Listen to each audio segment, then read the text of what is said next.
So you fall into a binge eating episode, alright, and then you have this wave of guilt, shame, embarrassment, even self-disgust, and then you think to yourself, okay, I'm going to jump on the most restrictive diet in the world, undereat as little calories as I can tomorrow to make up for the binge that I just had. So what you do after a binge will oftentimes dictate the future. So in this video, I'm going to be talking about 5 things you should do after a binge eating episode so you can stop and put an end to this binge restrict cycle. Number 1 is to essentially accept that you just had a binge and there's nothing you can do about it. Acceptance is the first step to any change. You have to just accept that you had a binge. Alright, we can't change the present or the past, but we can change the future, what we're going to do next. It's just like when here in the UK, it rains so frequently. It's unreal. Oftentimes, if you're not from the UK, you probably won't really understand this, and it looks like all sunny and everything and all green and grass, but in reality, the UK rains a lot, and if it's raining outside and I want to go for a swim, sometimes the truth is, it's raining and there's nothing I can do about it. It's out of my control, and I'm sure like most times, binge eating is in your control, but if we have to understand first that you had the binge, okay, now we can't change anything in the past, we just have to accept and move on. Oftentimes we think about like, oh, binge eating is all about self-discipline, when in reality it's not. And if you want to learn more about self-discipline and binge eating, they're not related,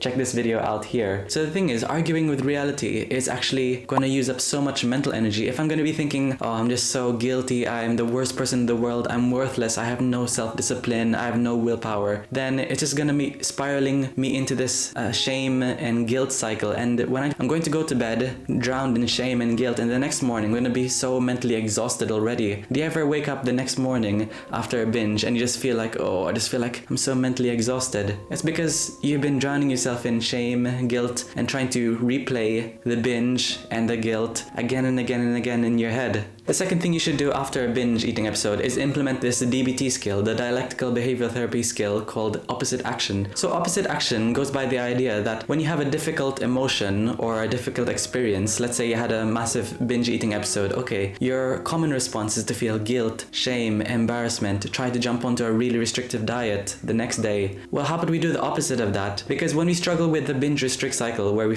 feel guilty after a binge, and then we want to jump onto a restrictive diet, and then we have a binge eating episode, we're in this never-ending cycle of binge, restrict, binge, restrict, binge, restrict. How about we change something in the cycle? We implement opposite action. So rather than binging and restricting, how about we end the cycle by binging and then just eat regular meals? So the next day, have a light breakfast, and then for lunch, maybe have a meal that you actually enjoy, that gives you some satisfaction and like something you look forward to, and then you have another snack, and then you have another meal. So rather than jumping onto a restrictive diet, you anti-diet, which is essentially very helpful for binge eating recovery.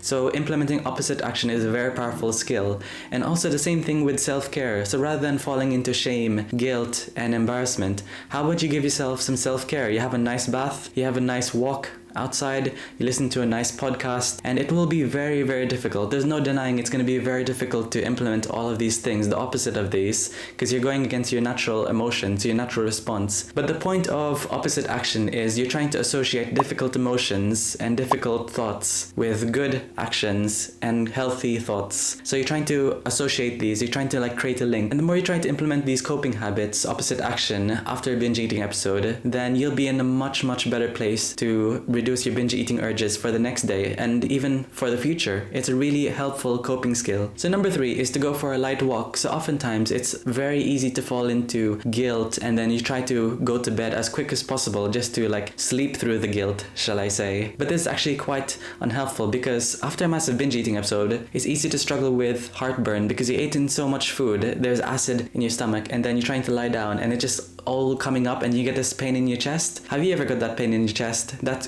could be probably heartburn, or also known as reflux. And when you're trying to sleep through this guilt, you'll wake up mentally drained. You'll wake up exhausted mentally because you just wake up in a bad mood. So rather than going to bed immediately, just go for a nice walk instead. Walk around the house or walk around the streets, or if it's safe, just walk around at night if you can. Because walking engages our digestive system to digest the food and focus on the rest and relax rather than the fight or flight mode. And when you're walking, journaling, you're engaging both legs, left and right. So you're engaging the left hemisphere of your brain and the right hemisphere of your brain. So when you're engaging the left and the right hemispheres of your brain, you're also engaging the emotional bit of your brain and also the logical part of your brain. So if you feel like you're quite exhausted already, or it's unsafe, it's too dark to go out for a walk outside, then I highly recommend checking the link in the description. I'm gonna link a really helpful body scan. So when you do a body scan, you're trying to increase mindfulness, trying to increase self-gratitude, and that can reduce guilt, shame, and embarrassment also. And that leads me on to number 4, which is very helpful, is to practice gratitude. So there's a saying that guilt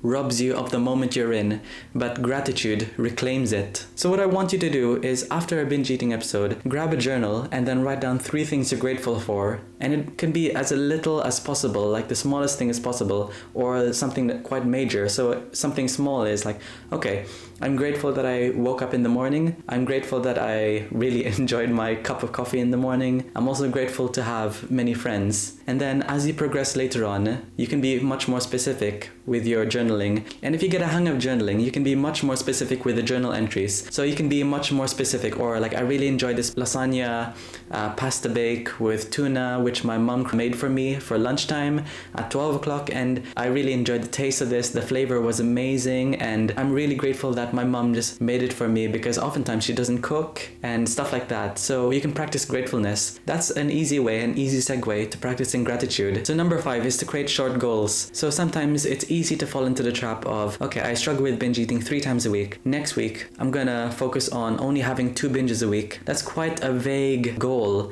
It's easy to just have those goals and just say it, and then just focus on willpower without any actionable tips. So the 3 things I highly recommend to reach those goals, to reduce your binge eating episodes, is essentially found in this video here, but I'll mention it right now. Try to reduce physical restriction, which means try to eat regular meals consistently and eat enough calories, which is roughly 2,000 to 2,500 calories a day, at an average for most people.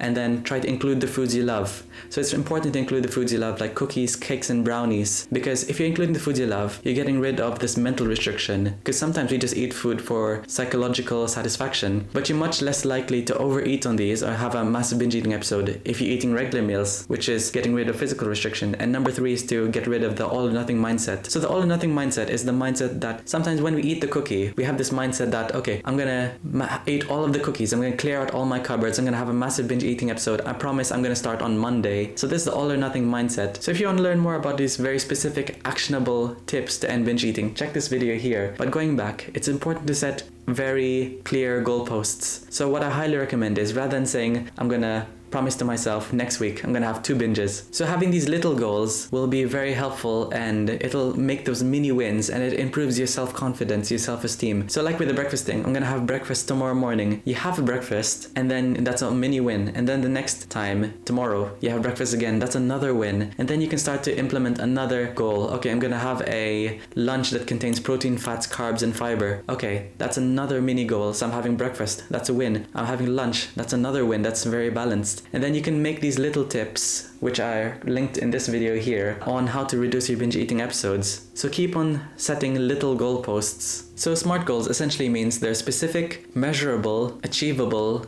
realistic, and time-bound, which means there's a time limit. So as a little exercise, what I want you to do now, after watching this video, is try to create a SMART goal for binge eating recovery. So I like to end number 5 with this quote by Dr. K, who's a psychiatrist and a YouTuber. So he says, "The less you start moving goalposts, the more successful you become. The more successful you become, the less you feel like a failure, and the less you have to move goalposts. It turns from a cycle of failure into a cycle of success." So I hope you enjoyed this video, and let me know how you feel about this new lens, this new camera lens. It looks much more sleek and much more professional, I would say. And comment below, what do you do after a binge? Do you struggle with guilt and shame, or do you have any self-care habits that you implement afterwards? And check the link in the description for my resources on how I can help you, from my one-to-one coaching, my 30-day binge reboot course, my free courses on how to introduce trigger foods, and my weekly newsletter, and many more. So I'll see you in the next video. See ya!